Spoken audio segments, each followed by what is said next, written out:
Maayong adlaw mga kahigalaan or maayong gabi sa tanang mga nanonood ngayon. Maayong adlaw sa ibang mga Filipinos natin na nasa ibang bansa and especially those mga umaga pa.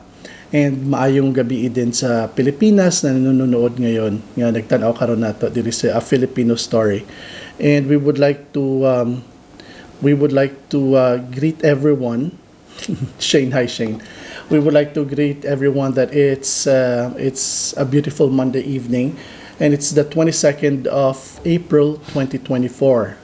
And please don't forget to comment. Put your comment sa live telecast na to or sa ating podcast, and then please don't forget to share. Baka may makarelate dito sa ating topic for today.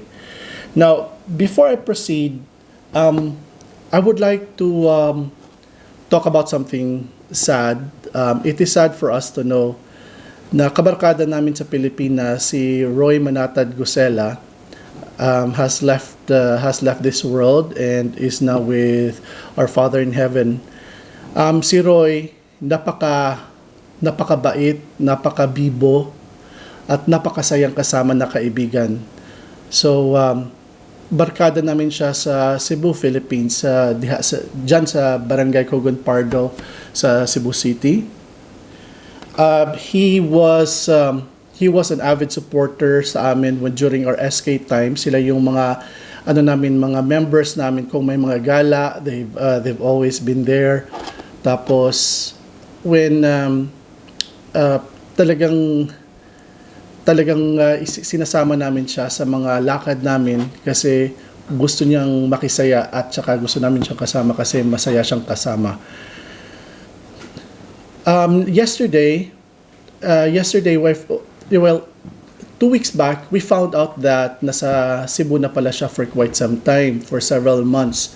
He used to work sa Vietnam as an English teacher. Nagtatawanan nga kami, sigurado ba siya na mag-English teacher siya? So he has been teaching English sa mga Vietnamese na mga bata, and he has a pretty good life in Vietnam, and natulungan niya yung parents niya, especially their mom, na magkaroon ng bahay, at saka he told me about his dogs also na nag-German Shepherd siya one time, and then how much he's enjoying Vietnam. And we even planned at that time na nabibisita sa kanya sa Vietnam. And that was 2022 when we talked about it. And then he said that he will go to the Philippines for Sinulog. And he has always been wanting to celebrate Sinulog sa Cebu. So sabi niya, uwi daw kami. Unfortunately, we are not able to go home at that time. And hindi pa rin kami nakauwi ever since. So, and then later on, I was informed 2 weeks back ng mga barkada ko na si Baroy pala or si Roy nasa Pilipinas na pala and nasa hospital daw. And dungog kay sorry na kumakain lang si Mark, hindi niya alam na naririnig yung asin na ginagrind niya. Yan. So, yun, nalaman lang namin na nakauwi na pala si Baroy sa Pilipinas since January of this year. And I cannot talk about the details on why he died and what's the cause, but ang alam lang namin, it was pneumonia and some complications. And I found out yesterday evening when someone was 2 nights ago na kasi madaling araw na yun sa Pilipinas, and it was still 20th of April at that time here. So someone texted me, one of our friends, at sinabi na maalam na nga si Baroy. So it's very sad to know na alam mo yung friend mo na mas bata sa'yo and who is very lively, na ang sarap kasama, ang sarap kainuman, ang sarap makijamming. And suddenly, sa isang iglap, mawala lang siya. So, Baroy, wherever you are right now, may God forgive you of all your sins here on earth and accept you into His eternal kingdom with all the peace and happiness surrounding you. And sa lahat ng mga kaibigan namin who's nakakaalala sa iyo, and for sure a lot of us cried already sa Pilipinas, and his ashes, his urn is now in the morgue, with the, sorry guys ha, maingay lang doon sa kusina.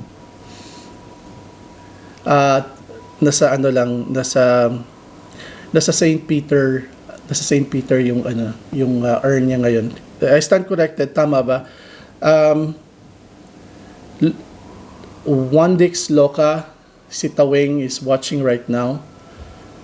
Mel Jane is watching right now. Please correct me guys kung tama ba, kung nasa St. Peter's ba si Baroy ngayon, yung urn niya.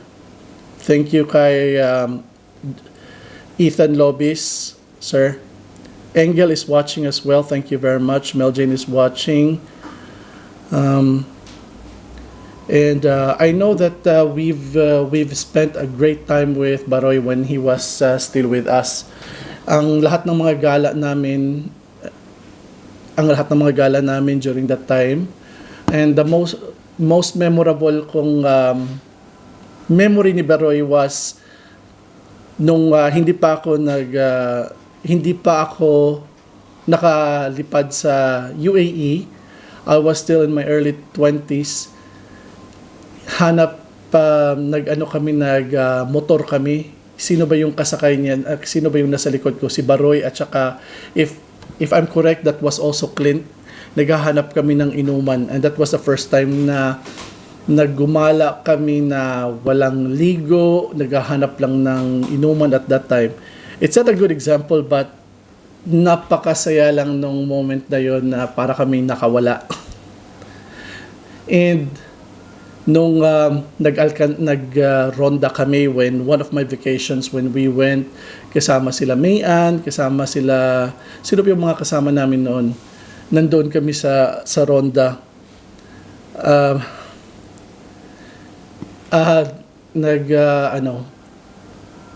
That was one of the best vacations kasi inikot namin yung buong South, and he was one of the life of the group. Talagang masaya. Yes, right now si Baroy, naiwan niya yung nanay niya, yung mga kapatid niya at mga pamangkin niya. His dad already passed away as well. So I want to celebrate the good memories of Baroy. Never siyang nagpahirap sa amin. Of course, kanya-kanya kaming mga ugali sa barkada, sa grupo. But he has always been the person na maalala mong kalog. Never talagang pasaway sa grupo. Kung saan, pupunta din siya. He has both the charm of he has both the charm and disgrace as a friend, na gusto mo siyang isama pero minsan matatakot ka baka sa kakulitan niya, pero he also has the charm na alam niya kung saan lang siyang hanggang yung mga jokes niya. So we had a great time sa family especially sa mga barkada ko, sa mga friends ko, mga kapatid ko, and when I left for the UAE, sila na yung mga naging barkada. And nakasama pala namin si Baroy sa Hong Kong, kaming magbabarkada. And that was I think that was his first international trip. And most of my friends at that time, it was their first international trip, and we had to make sure na nakasama sila at that time. Kasi yan yung dream namin as magbabarkada. So, life is so short, and sinabi nga sa akin ng isang friend ko na nasa Singapore, forgiveness is a must, especially na alam natin na maiksi lang ang buhay and we don't know kung kailan tayo kukunin ni Lord or kailan tayo mamamaalam in this planet. So I wish to speak to some of my friends whom we have not talked to anymore, and I just want to reunite and reconcile with everyone, kung sino man yung hindi namin nakausap na for some issues. So yes, maraming salamat sa kasiyahan, Baroy, na binigay mo sa amin. Daghang kay salamat, Roy. Daghang kay salamat sa imong gihatag sa amuha nga kalipay. Hindi ko ganahan mo ilak. Hindi ko ganahan mo ilak, pero I just feel sad nga kuan ba ka ng pinakalit-kalit lang gani. And I know nga grabe ang iyang paningkamot, ang iyang ambisyon sa kinabuhi. And at least maayo kang tao sa amuha, ug maayo ang imong ipakita sa imong inahan. And I know sinang Arlene karon, he will agree to that. Og natabangan po din mo ang imong member sa family. So on behalf sa Hugawits,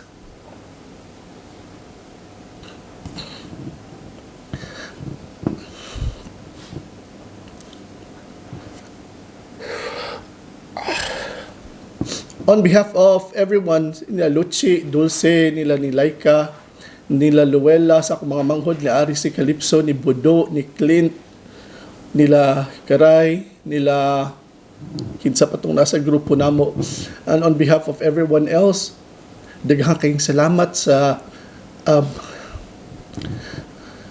kalipay nga imong gihatag sa amuha. And rest, my friend. Rest and be happy. Kay Baumi nga, lipay na kadiha o wala na ka nag-antos. Daghang kayong salamat. Okay. Sa tanang nagtanaw karon, sila Luchi, sila Mel Jane, o ubad pa na mo barkada nga nasa Cebu.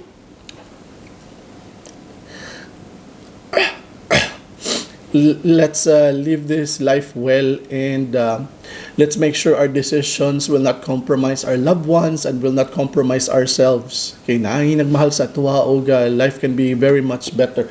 Gari ko tissue palihoga. Sorry.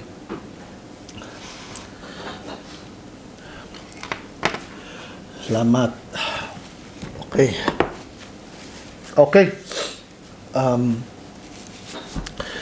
So somehow some of the decisions that nga atong that we have been using in our lives, sometimes nangyayari sa atin, nilalagay tayo sa alanganin, yun na. Sorry.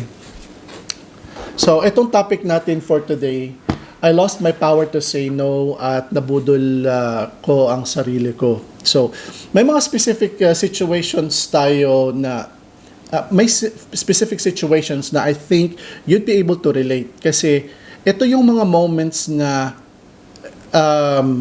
sobrang sa loob-loob mo, ayaw mo, pero somewhere, somehow, para kang na-hypnotize and you suddenly said yes instead of saying no. Pero later on, nag-regret ka dahil bakit ka nag-say yes at saka nakapag-spend ka na ng pera. Yes. So, I mean no. So, yan yung mga situations na i-expound ko shortly. Alright. Now, the first story that I'm going to tell you, now by the way, itong topic na to, this relates to real life, ha? This relates to other parts of our life. Now, before we start the first story, bilisan ko na lang tong intro kasi ang tagal ng intro ko. Please don't forget to like this video, mag-comment po kayo, at saka share nyo na rin tong topic na ito. Kasi this could probably help other people. So the first story that I'm going to tell you is, ang title ko dito, it's called Air Fryer. It's called Air Fryer. 2015, we are about to go to the cinema. This was in Dubai. And then, alam mo yung sa isang corner ng mall, merong nagtitinda ng nagtitinda ng not just air fryer, may mga massage chairs pa, may mga anong tawag pa nito, yung panglinis ng paa.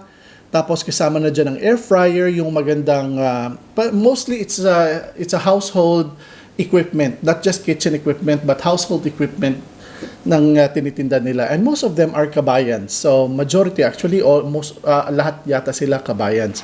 So ngayon anong nangyari is we were in a hurry para manood ng sine, and suddenly we passed by that area, tapos ang ingay nila, like, sir, dito ka, i-test mo to, i-try mo to, ang ganda nito, ang ganda niyan.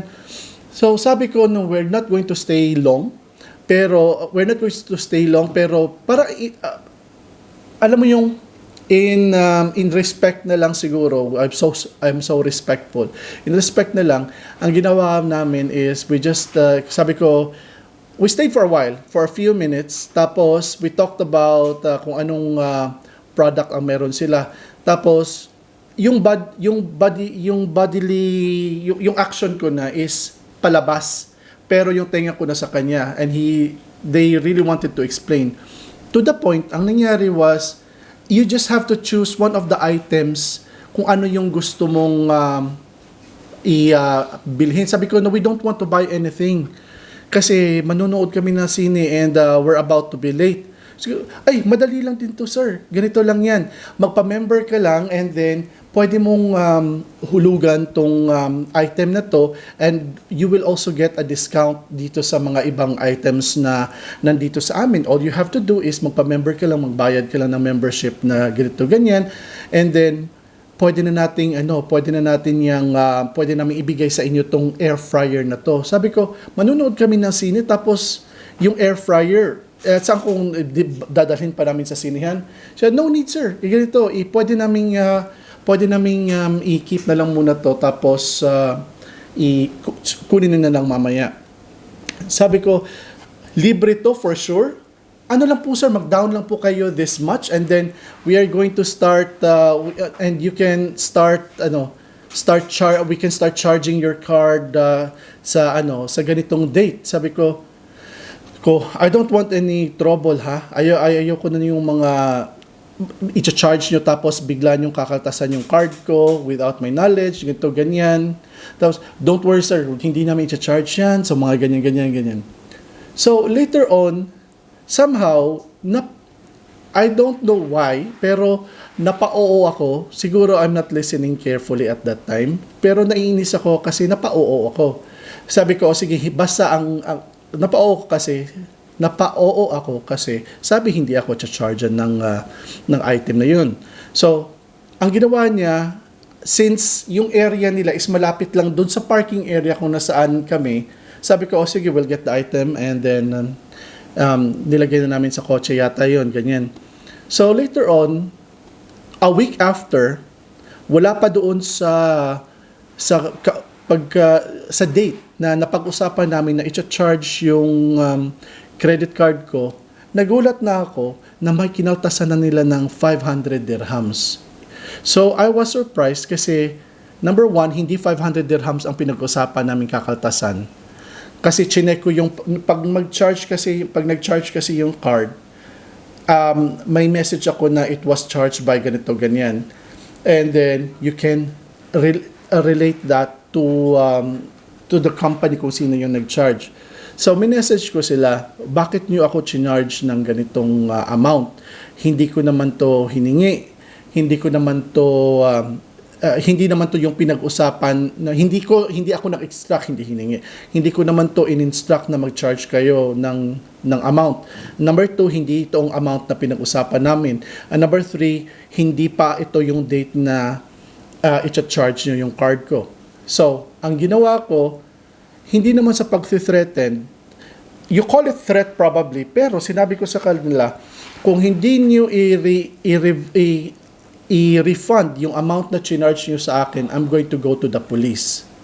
So, ang funny part pa is, yung credit card, yung at the time, yung air fryer, never namin nagamit.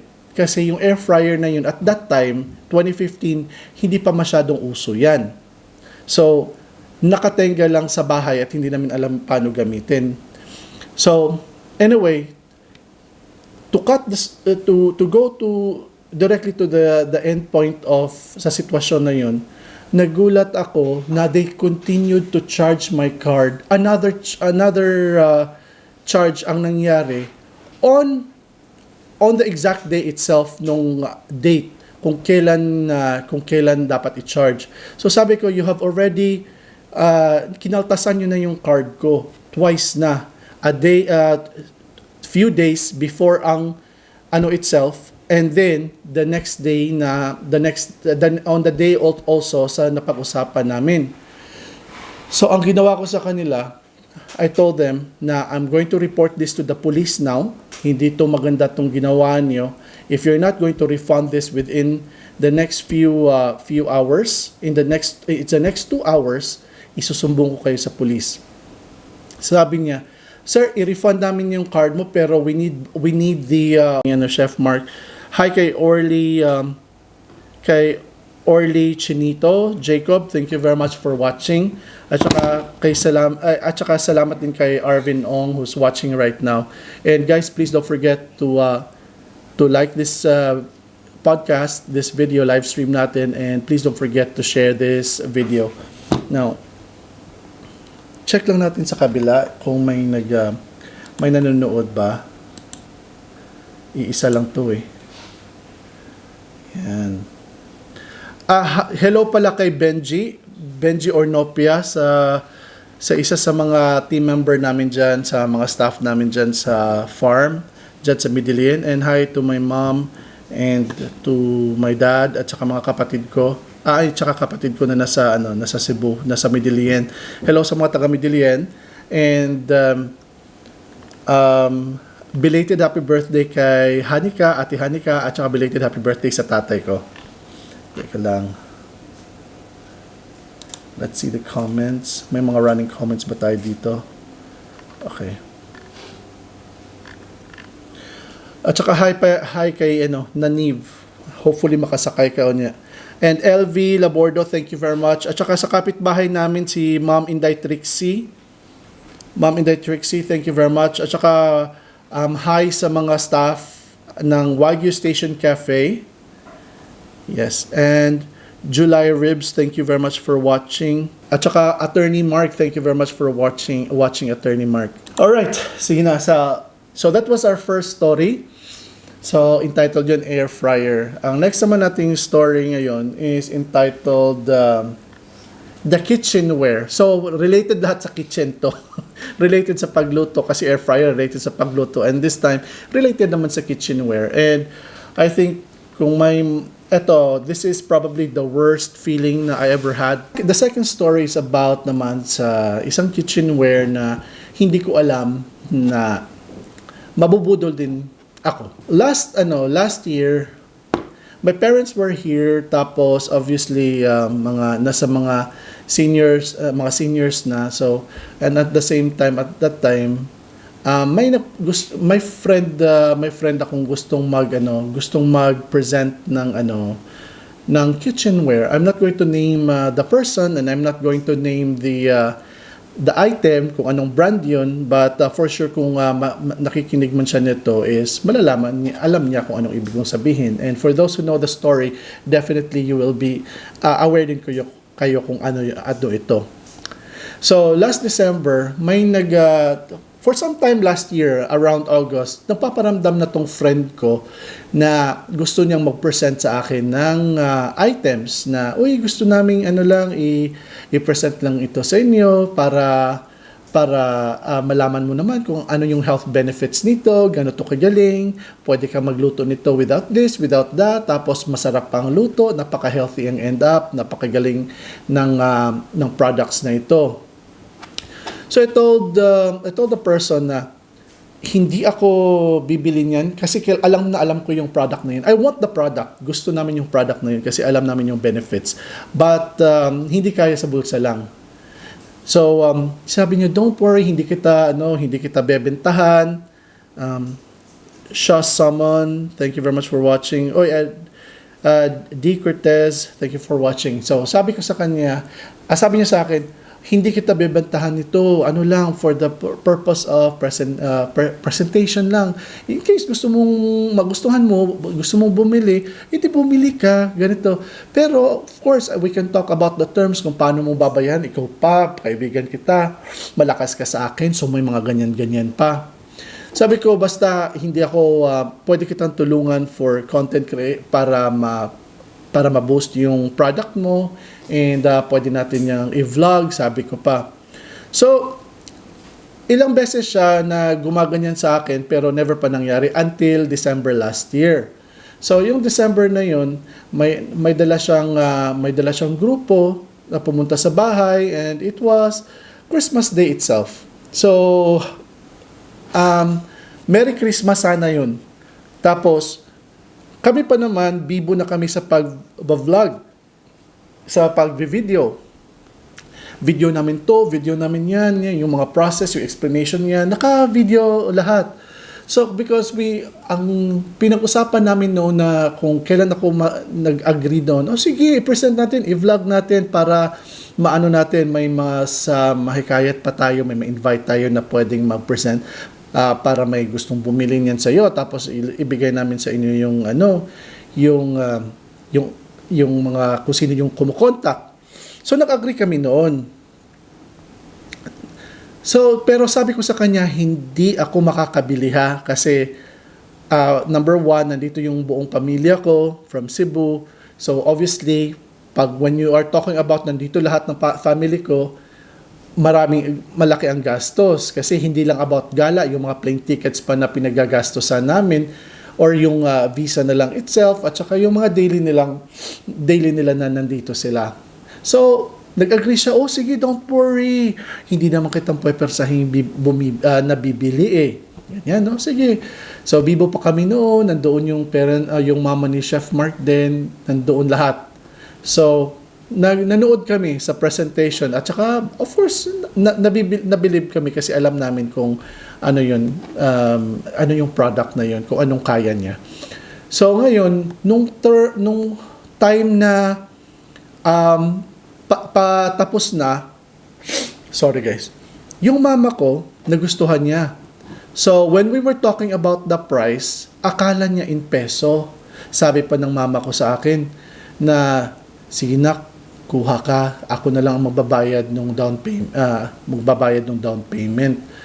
Kasi ganito ganyan yung ibibigay mo sa akin kasi may usapan kami ng mama ko noon. So yung ibibigay mo sa akin, yun na lang yung pang down payment natin. Sabi ko, sure ka? Napakamahal niyan. So talagang at the back of her mind, akala niya in peso yung pera, yung amount na yun. So later on sabi ko sa kanya na hindi naman to ganyan ang amount.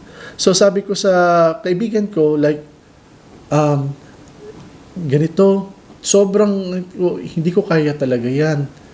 Tapos, may babayaran pa ako, may inaanuhan kami, may binabayaran din kami sa Pilipinas on monthly basis. Sabi, ano ka ba? Huwag kang mag-alala. Kung alam mo yung mga ganyan, kayang-kaya mo to, God will provide. Kaya na, bibigyan kayo ni God ng way kung paano yan bayaran. So may mga ganyan pa. So sabi ko sa kanya, wala akong cash ngayon eh. Wala talagang pera. Ang debit card ko is zero. Ang meron lang ako, credit card. O di mas mabuti may credit card ka para may points ka. Or something mga ganyan na, di buti yung card na lang gamitin mo. At least may ano ka, konti lang naman, down payment lang naman kukunin ko. At saka ganito pa, bibigyan kita ng payment terms na hindi ko binibigay sa iba. So, usually kasi Chuck, mga ganito lang, 6 months lang, tapos ikaw bibigyan kita ng 2 years to pay. Sabi ko, okay, too good to be true, pero still ayaw pa rin eh. Mabigat pa rin yung loob ko. Hi Alvin, thank you for watching. And don't forget to share this video guys, and maraming salamat for watching, and don't forget to put in your comments. So, ngayon, sabi niya sa akin na, don't worry, tutulungan ko din kayo kung paano kayo makabayad. In the long run nga pwede niyong hindi bayaran. So may mga ganyan. Kasi pag may marami tayong makuha kung makapag-present, tapos mag-turn into sales, mga ganyan na mga usap. Pero sa loob-loob ko, ayaw ko talaga. Tapos later on, along the way sa pag-uusap namin, alam mo yung napag-go pa rin ako sa pagkaltas ng card.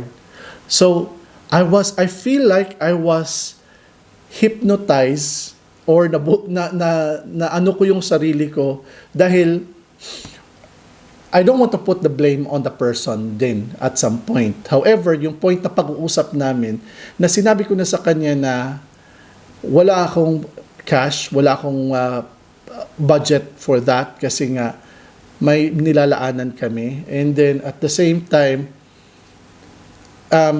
she tuloy dapat yung person na yun na feel na niya dapat kung ano yung mga sinasabi ko at that time, na alam niyang hindi ko binudget yan at hindi ko inexpect na may babayaran ako.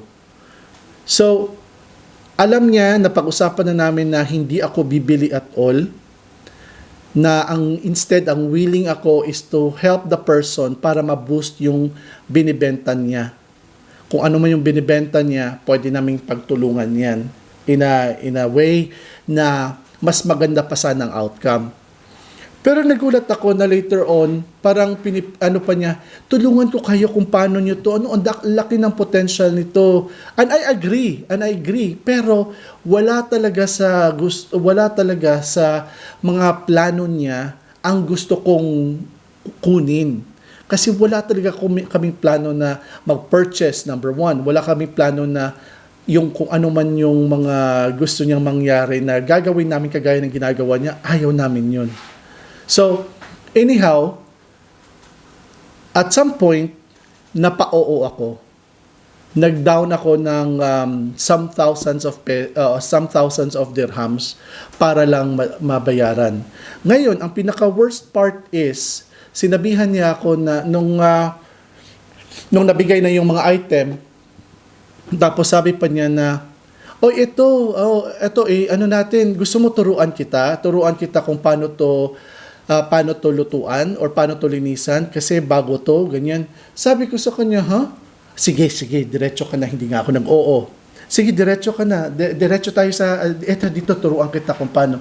So, pumunta kami sa kusina, nag-start siya maghugas ng item na yon at saka nilutuan niya.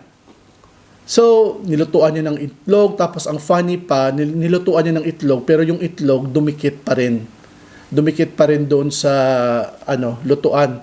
So, okay, pero madali lang tong is-isin check, madali lang tong linisan. So anyway, going back to the story. Ngayon, ang nangyari doon, nilutuan niya, so dumikit. And it's funny kasi dumikit pa rin kasi kahit sabi niya na hindi didikit. Oh, now we have to pause. Okay, pause muna tayo saglit. Okay. So ang pinaka-weird na nangyari is talagang nilutuan niya yung isang pinakamaliit na yung skillet or pinakamaliit na kaldero. So nung nilutuan niya, Sabi, see, ganyan lang kadali. Ganito lang kadali, ganyan. You can watch it sa mobile mo, tanawa. Tanawa sa mobile mo, ikaw, moderator man ka. Tanawa nga to, then reply nga to. Live to guys. So, at the same time, tinuturuan ko si Chef Mark kung paano maging moderator. So, eto na. So, nilutuan yung isang maliit na lutuan. Then, nung nandoon pa sila, nandoon, pinapirma ako nung slip na ganito ganyan, bayad na. So, ang nangyari na at that time, alam mo yung sa mukha namin, lahat, parents ko, nanay ko, parang nagka-question kami na kaya nyo ba yung bayaran? Alam mo yung mukha nila sa amin, kaya nyo ba talagang bayaran yan? Ganito, ganyan. Sabi ko, hindi ko alam. Pero, nag-down payment na kami noon. So, later on, nung umalis na talaga sila, nag-usap-usap kaming lahat. Nag-usap sila, kinausap ako ng kapatid ko, sabi nila, unanimous, isauli mo yan. Ikaw ang problema niyan. At saka, unwanted stress yan. Napuwersa ka lang na magbayad dyan. So, true enough, nainis ako sa sarili ko, kasi, again, I lost my power to say no. Alam niyang hindi sana dapat ako bibili at alam ko sa sarili ko na hindi dapat ako maglabas ng pera kasi the whole point of that presentation was supposedly to help the person para mas ma-boost pa niya yung product niya. And unfortunately, ako na tuloy ang napagbentahan na wala talaga akong plano. Tapos, sasabihin niya na God will provide, God will help you, God will find a way na makabayad ka nito. Kasi health is wealth. Gaganyan ka pa. Sabi ko, oh my God, I know that. Pero, alam mo yung lolo't lola ko nga. Yung my lola right now is 90-something. Ang nilulutuan pa nila at that time was talagang kung ano yung mga lutuan natin. So, sabi ko talaga na, this is somehow unbelievable. I love the product pero it was not really, hindi pa kami ready para bumili kasi wala kaming enough na budget. Wala kaming budget for that. So, anyhow, the worst part later on happened. Kasi, nung sinabi ko na sa kanya na gusto naming isauli itong mga products na to, kasi wala talaga to sa budget namin kasi ang budget na ipambabayad namin dito is budget na ipambabayad namin doon sa mga binabayaran na namin sa Pilipinas. And bigla niyang sinabi, no, hindi, wala na yung hindi na pwedeng isauli yan. Sabi ko, hindi naman natin ito nilutuan eh. At the same time, hindi naman kami ang nagluto doon sa isang maliit na kalderong yun. Ikaw ang nagluto yun. Sabi ko, isa ba yan sa tactic mo para hindi na maisauli yung product? Sabi niya, no, hindi ganun. Nasa yan, nasa paper yan na pinirmahan mo na bawal na isauli. Pero, I am not so knowledgeable about sa consumer rights. But, ang whole point is, yes, may pinirmahan kami. And we were not meant to buy that product at all. Pero alam mo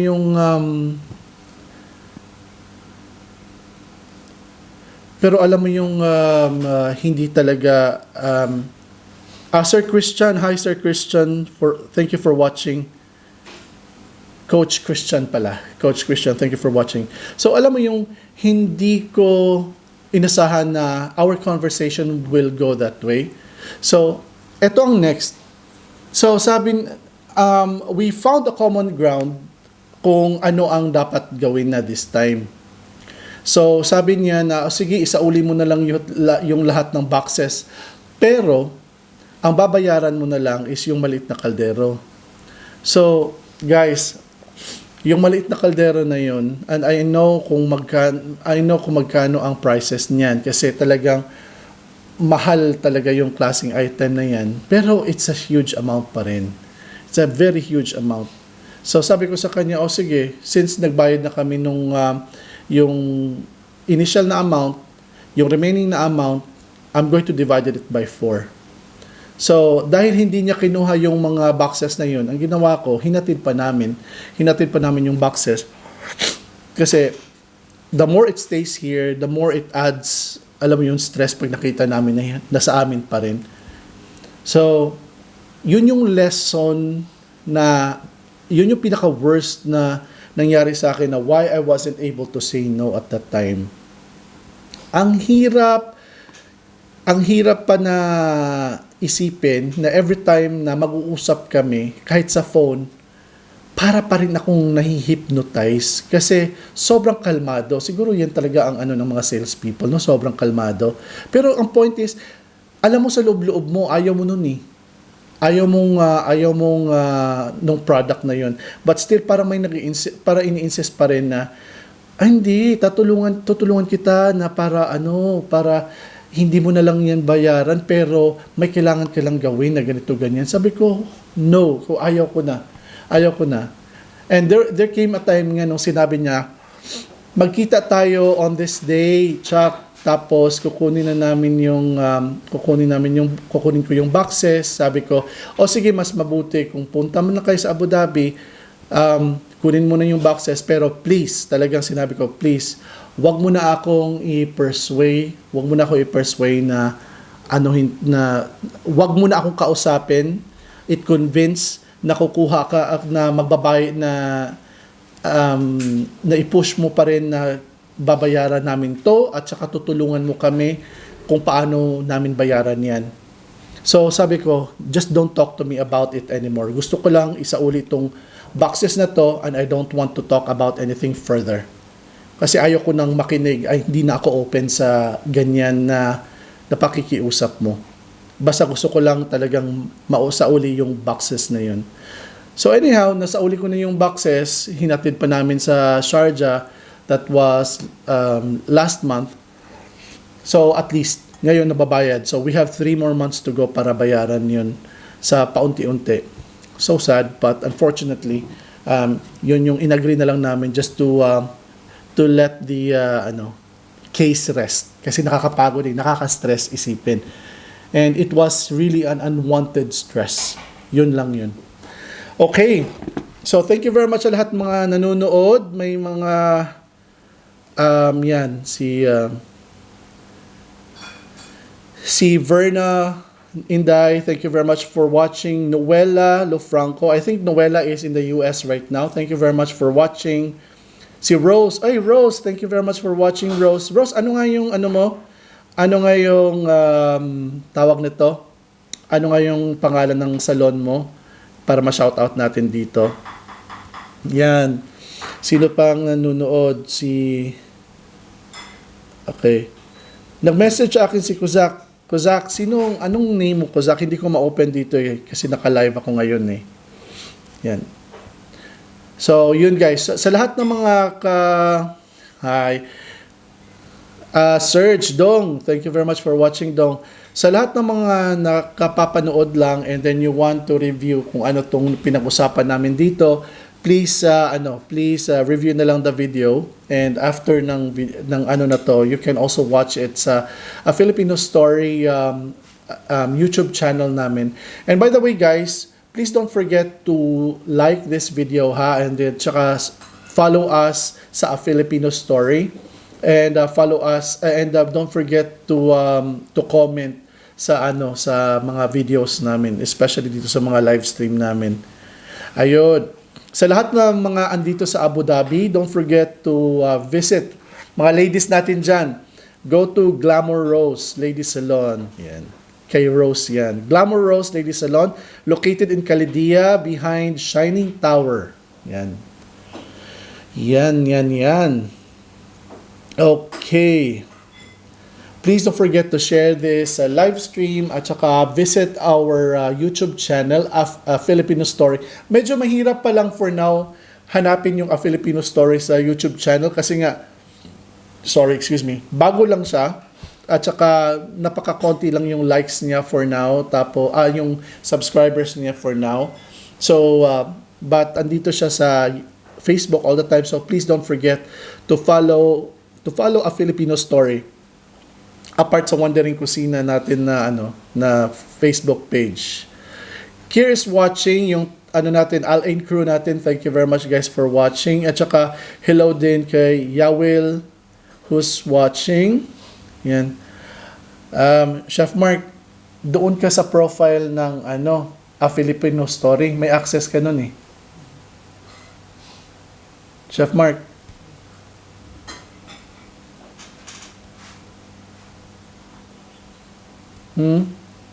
Oo nga. Kaya doon ka sa profile ng A Filipino Story, doon ka mag-comment.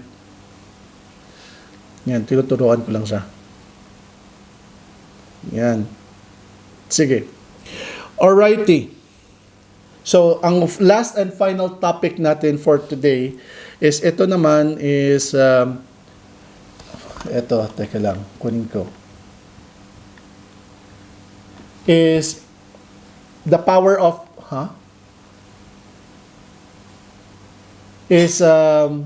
may sinabi lang siya. Okay. So, yung last topic natin is about life's temptation. Okay. This has something to do about our daily situations kung saan we usually lost the power of saying no. So, I don't want to say na nabubudol natin sarili in that case, but at the end kasi, pag sobrang lugi ka na doon sa decision mo, after you're making the decision, tapos lugi ka na doon sa mga pangyayari sa decision mo, yung effect ng decision mo, yan, we can say na parang nabudol mo na rin yung sarili mo. Hi kay Grace. Grace Mexica Emperado. Hi. And thank you for letting me know about sa situation ni Baroy. She's the one who informed me tungkol doon. Yeah, shout out sa Emperado family. Of course, sila Joy na nasa Sharjah karon, si Joy, si Cons. Thank you very much. At saka sa lahat na igsuon ninyo, daghan kay salamat sa pag-support. So the last one is life's temptations.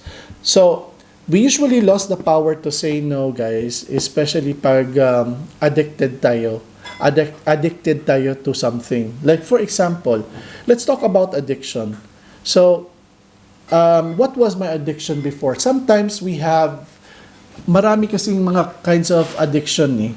May mga addiction, sorry. Let me just let myself feel comfortable sa upuan. Marami kasing addiction na nangyayari sa buhay natin. Some people are sexually addicted. Some people are addicted to alcohol. So, yan yung tinatawag na alcoholic. Some people would some people will have gambling problems. And saka, meron din tayong, I'm not so sure if a psychological case, pag tinatawag natin yung, alam mo yung malikot ang kamay, yung kleptomania. So, I'm not so sure kung part yan dito sa sa topic ko, pero there's some people talaga na hindi mapakali kung wala silang nakukuha something from the house or from someone else's na hindi sa kanila. Sometimes addiction na rin yan, parang feeling nila trophy nila. So, those are the things. Hi Chef Yang Fernando. Thank you very much for watching, Chef Yang. Thank you for the support. So, yan, may mga addiction din dahil sa lunod sila sa pera. So, nandoon sila sa gambling. May habit sila of gambling. Because akala nila na mababawi nila instantly yung pera. Kasi ang nag-hold kasi sa kanila is yung emotion, nag-attach sa kanila, yung feeling nung first win nila na malaki. So, dahil nanalo na sila, akala nila mananalo sila ulit. But they keep on hoping until they have lost several times na mababawi nila yon. So, yan yung ini-expect ng yung addicted sa gambling. Yun namang mga addicted sa drugs. They feel that they will always have that good time and good feeling and great feeling after they have taken drugs. So I have known a lot of people na, especially yung mga kapitbahay namin na dati at ngayon na sobrang pagkasira ng buhay nila dahil sa drugs. So they got so addicted to the point na may kaibigan niya ako mismo na ninakawan kami.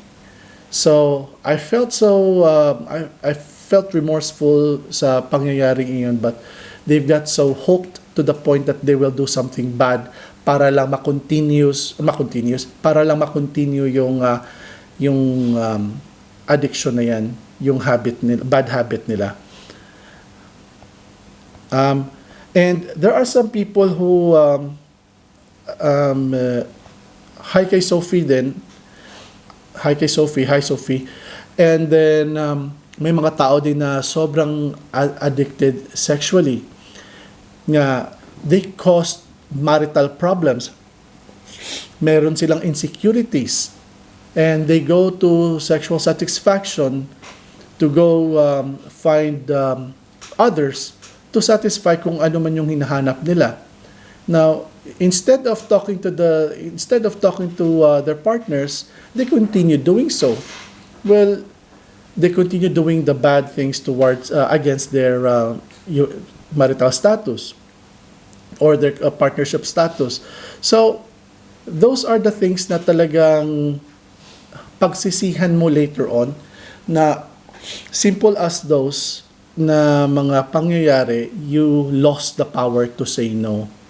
So, and I also know for some na may mga mga habits na intimate na sila lang seldom nilang sinishare yan, na sobrang ikakahiya nila pag sinishare nila yung mga habit nila.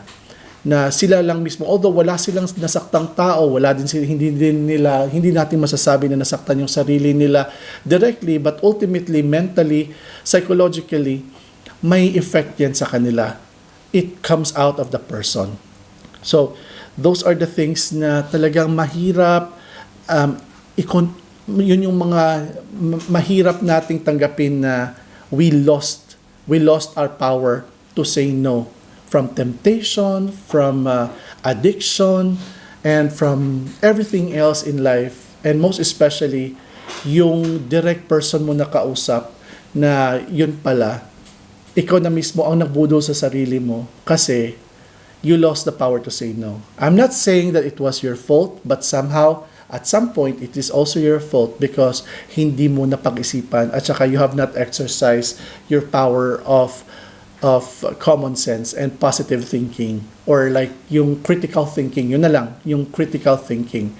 So, since we've blessed with that kind of senses, or like that gift to think critically and to study and to exercise that power to say no, sometimes we just lose it. And sometimes it may be or it may not be your fault, but yung point is, at times, nabubudol natin sarili natin dahil we lost the power to say no. So, how do we exercise our power to say no?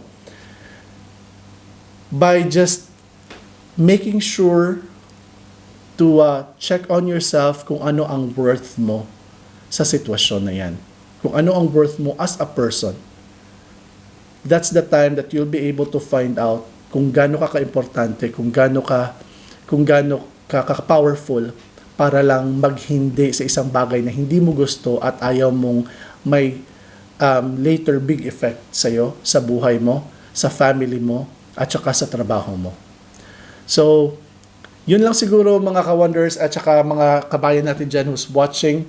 So, if you like this episode, please don't forget to follow us here sa A Filipino Story. At saka, meron din tayong YouTube channel, which is A Filipino Story YouTube channel. And subscribe us there. Tapos, of course, don't forget to follow us sa Wondering Kusina doon sa isang channel natin na puro luto, puro pagkain yun. And once again, maraming salamat po sa lahat ng sumusuporta sa atin, and for those who are sharing this live podcast, and for those na tutunin lang, Mary Ann Gingoyon. Hi, Mary Ann. Thank you for watching. Diyan kayo salamat. Si Sophie, yan, mga kabatch. Well, actually, si Mary Ann ang kabatch ko, si Sophie is a year under me. or basta nagka-classmate din kami dito sa sa isa sa mga subjects namin during college. Yan. So I hope you like this episode, and please don't forget to like and subscribe to our channel sa Wandering Kusina YouTube channel, and sa A Filipino Story YouTube channel. And mga ka-wonders, thank you very much for watching. Mark Jackson Katani, he just tuned in right now. Rewind nyo na lang, guys. Sorry guys, sobrang katil ng ilong ko. Kasi earlier today, nainitan ako. Tapos the weather's changing. So feeling ko magkakasipon ako nito. So daghang kayong salamat. Daghang kayong salamat sa pagtanaw sa podcast na to. And soon enough, we will be featuring guests, and we will be talking about topics na hopefully would matter to you and makarelate po kayo. Now, it's not just about success stories kasi lahat naman would love to talk about success stories, but let's talk about something else apart from success stories. We'll talk about real life stories, yung mga failures and what they're doing about their failures. It doesn't have to be that they're successful in life, but something that they can share to you on how they have overcome some of those horrors and some failures in their lives. Yan. So, maraming salamat po sa panunood. Rewind na lang po sa mga kaka-tune in lang, and also watch this sa A Filipino Story YouTube channel. Ako si Chakoy of Wandering Kusina and the creator of A Filipino Story, and on behalf of Chef Marcos, the technical director po, daghang salamat. This is our story. Ako ay Filipino, and this is our story. Thank you very much for watching. Stay cool, stay safe, stay blessed, and peace. Thank you, guys.